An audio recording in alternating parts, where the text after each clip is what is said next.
help me reach 1,000 subscribers. Please like the video and share your thoughts on the video. Your feedback helps make the contents better. Now let's get to the story. The office smelled like cheap pine air freshener and broken dreams. I stood there on Christmas Eve watching my boss, CEO Amanda Richardson, lean back in her leather chair with a smile that could freeze hell over. "You're done here, Marcus. Pack your things." No explanation. No thank you for 12 years of service, just done. My name is Marcus Webb, and I'm 42 years old. Well, I was 42 when this story really began. Now I'm 61, and I'm about to tell you how patience and a little bit of calculated spite can turn your worst day into someone else's reckoning. But let me back up, because you need to understand who I was before Amanda Richardson decided to throw me away like yesterday's coffee grounds. I grew up in Pittsburgh, the kind of neighborhood where people actually knew their neighbors' names and borrowed cups of sugar without filing police reports. My dad worked at a steel mill until it closed. Then he drove trucks until his back gave out.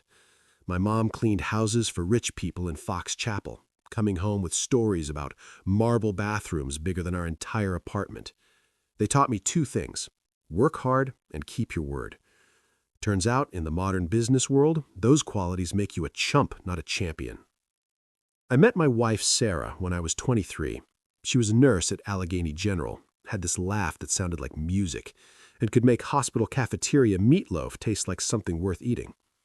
We got married 6 months later in a small ceremony that cost less than most people's car payments. Best decision I ever made. Before we continue, I want to take a moment to thank you for being here. If this story resonates with you, please subscribe and ring that bell. And for our friends in the US and the Philippines, we'd love to hear your thoughts in the comments. Your voice truly matters to us, and it helps us grow and connect on a deeper level. I started working at Richardson Technologies when I was 30. It was a mid-sized tech company that made software for hospital systems.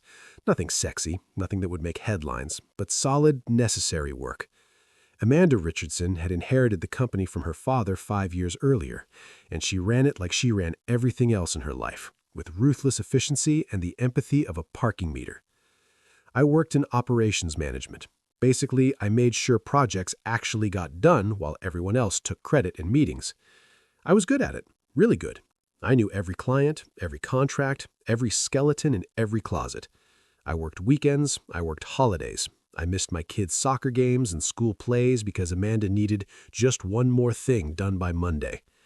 Sarah never complained much. She understood. Or maybe she just loved me enough to pretend she did. The day Amanda fired me, I'd been investigating some irregularities in the company's billing. Nothing dramatic, just some numbers that didn't quite add up, some invoices that seemed inflated, some payments going to vendors I'd never heard of. I'd mentioned it to Amanda 2 weeks earlier, sent her a detailed email with my concerns.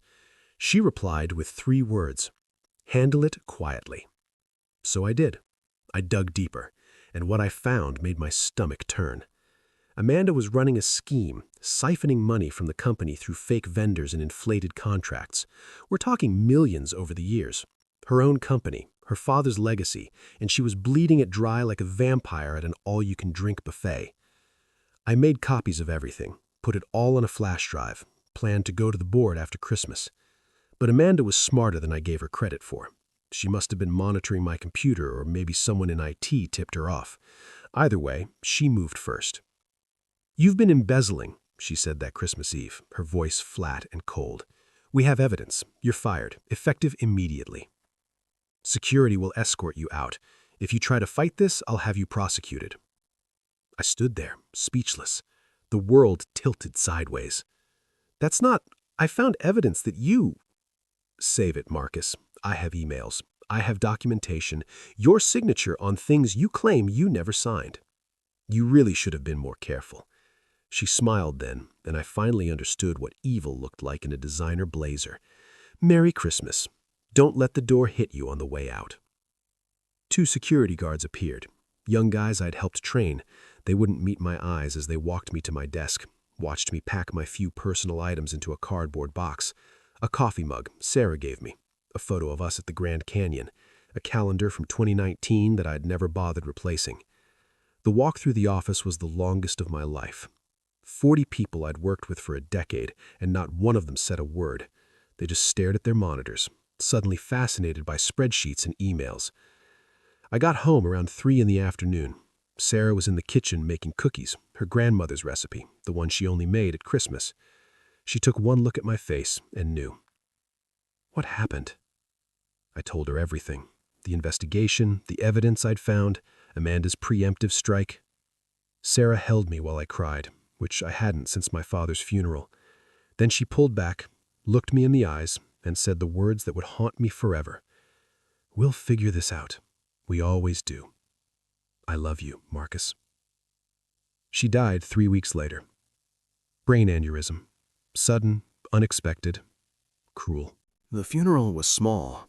Sarah's sister came from Colorado, a few friends from the hospital, nobody from Richardson Technologies, of course. I was toxic now, a thief, a cautionary tale. I sat in the front pew of that church and realized I had nothing left. No job, no wife. Our daughter Emily was away at college in California, and I'd have to tell her I couldn't help with her tuition anymore because my career had been murdered on Christmas Eve by a woman in a $5,000 suit. The rage came later. Not the hot, explosive kind, the cold, patient kind that settles into your bones and stays there, waiting. I couldn't go to the board with my evidence. Amanda had covered her tracks too well, made me look like the guilty party. Any lawyer I could afford would tell me the same thing.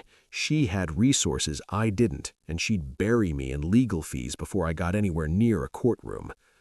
So I did something Amanda Richardson never expected. I disappeared. Not literally. I took a job as a night janitor at an office building downtown. Paid cash, no questions asked. I moved to a tiny apartment in a neighborhood where the rent was low and the gunshots were frequent. I cashed out what little retirement I had left to pay Emily's tuition. I told her I was doing consulting work, didn't want her to worry, and I waited. See, here's what I learned in my 12 years at Richardson Technologies. Information is power, but timing is everything. I still had copies of everything I'd found.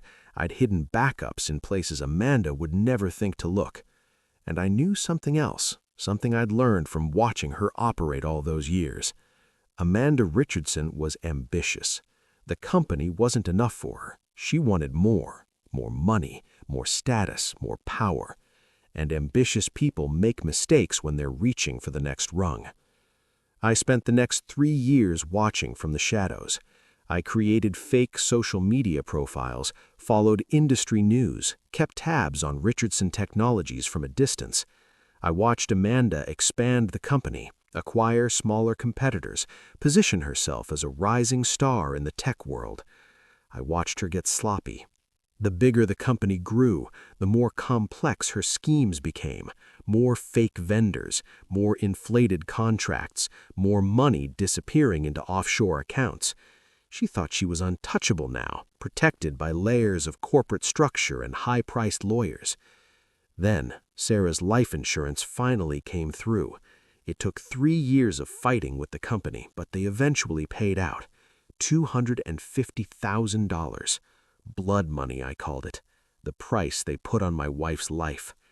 I used every penny of it. First, I hired a real private investigator. Not some guy from a late-night TV commercial, but a former FBI forensic accountant who specialized in corporate fraud. His name was Raymond Chen, and he charged $500 an hour. He was worth every cent. "This is good," he said, reviewing the evidence I'd collected, "but it's old. We need current data to make a case that will stick." "So get it," I said. Raymond looked at me over his reading glasses. "That's not exactly legal, Mr. Webb. Neither is stealing millions from your own company and framing an innocent employee, yet here we are." He smiled. It wasn't a nice smile. "I like you. Let me make some calls." Over the next 2 years, Raymond built a case that would make federal prosecutors weep with joy. He found everything. The offshore accounts, the fake vendors, the inflated contracts, the bribes to local officials to secure contracts, the tax evasion, the securities fraud. But we still needed one more thing, the perfect moment. It came in the spring of 2029. Amanda Richardson announced that Richardson Technologies was going public. IPO scheduled for June 15th. She'd be worth hundreds of millions overnight. "That's our window," Raymond said. "We go to the SEC and FBI now. They'll investigate, but it'll take months, maybe years. We go public the week before the IPO, create a media firestorm. The investigation moves to the front of the line." How do we go public without getting sued into oblivion? We don't go public. We give everything to a journalist who's been dying to nail a story like this. Let them take the heat. We chose carefully, found a reporter named Jennifer Walsh at the Pittsburgh Post-Gazette who'd been covering white-collar crime for 15 years. She had a reputation for being thorough, fearless, and impossible to intimidate. I met her at a coffee shop in Squirrel Hill on a Tuesday morning, slid a flash drive across the table. "What's this?" she asked. "The biggest story of your career, but you'll need to move fast. You've got 1 week before it becomes worthless." She looked at the flash drive, then at me. "Who are you?" "Someone who used to believe that hard work and honesty mattered. You can call me a cautionary tale." Jennifer Walsh spent the next 6 days verifying every single document. Raymond had prepared everything perfectly. Bank statements, email trails, testimony from other employees Amanda had screwed over the years, forensic analysis of the company's books. The story broke on June 8th, exactly 1 week before the IPO. The headline read, "Tech CEO Amanda Richardson accused of massive fraud, company IPO in jeopardy." It was beautiful. 20,000 words of meticulously documented evidence, charts, graphs, testimony, a decade of corruption laid bare for the world to see. The SEC opened an investigation within hours. The FBI followed the next day. The IPO was canceled. Richardson Technologies' board held an emergency meeting and suspended Amanda pending investigation. But I wasn't done. See, during those years I spent in the shadows, I'd learned something else. Amanda's father, the company founder, had structured his will in a very specific way. If Amanda was ever removed as CEO for cause, meaning fraud, embezzlement, or other criminal activity, control of the company would pass to a trust managed by the board until a suitable replacement could be found. And I'd spent 2 years quietly buying up shares of Richardson Technologies through shell companies and investment groups. Not enough to raise red flags, but enough that when combined with other minority shareholders who'd been unhappy with Amanda's leadership, we had leverage. I reached out to every board member personally, explained who I was, showed them my evidence from years ago, proved I'd been framed, demonstrated that I knew the company better than anyone. I'd helped build it after all. 3 months after the story broke, the board offered me a position, interim CEO, with the possibility of permanent placement if I could stabilize the company.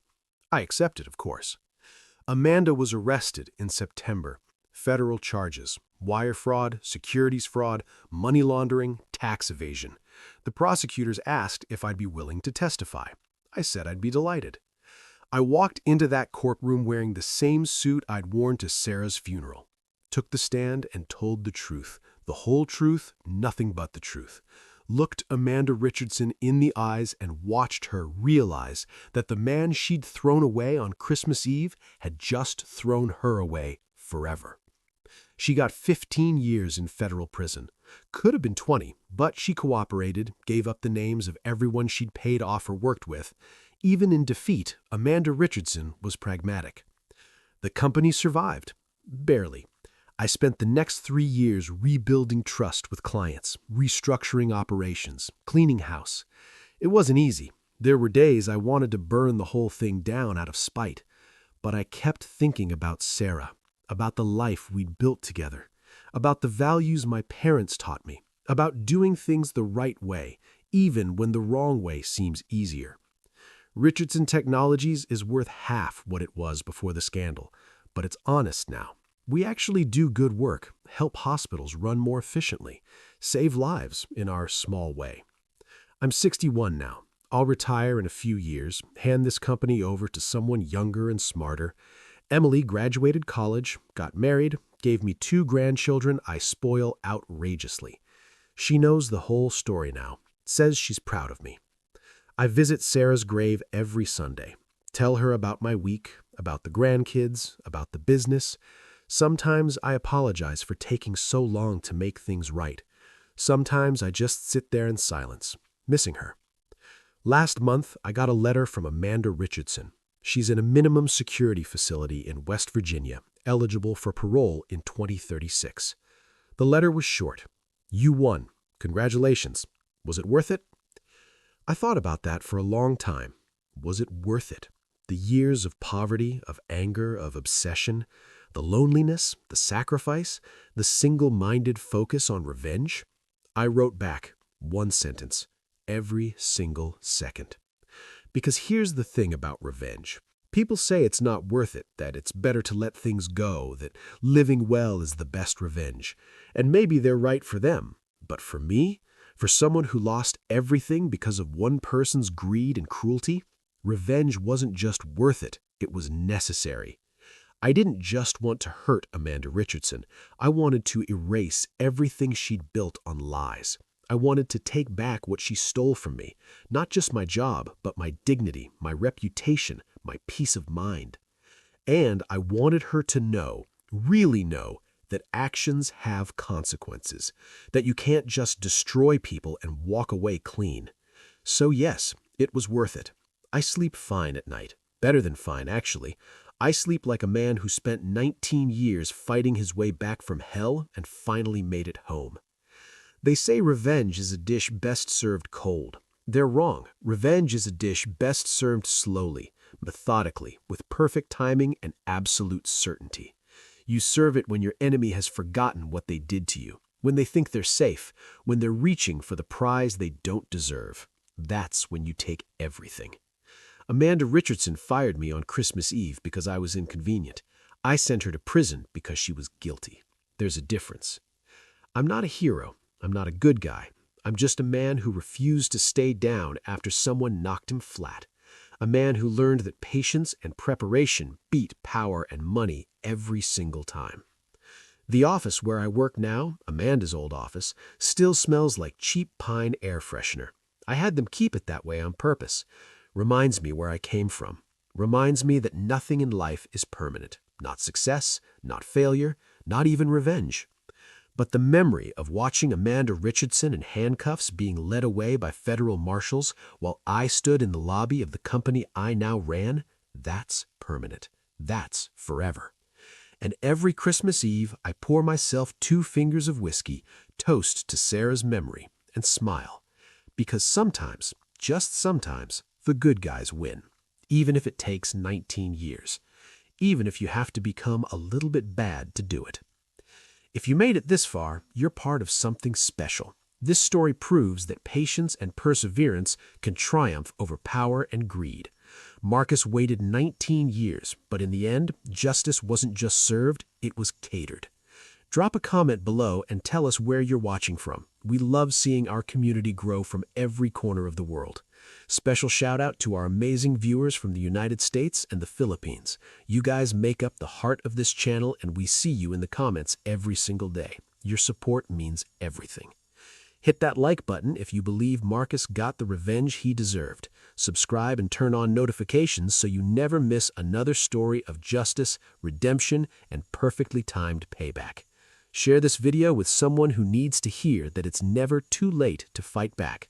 Sometimes the best revenge isn't instant, it's inevitable. See you in the next one. Stay patient, stay strong, and remember, karma might be slow, but it never forgets an address.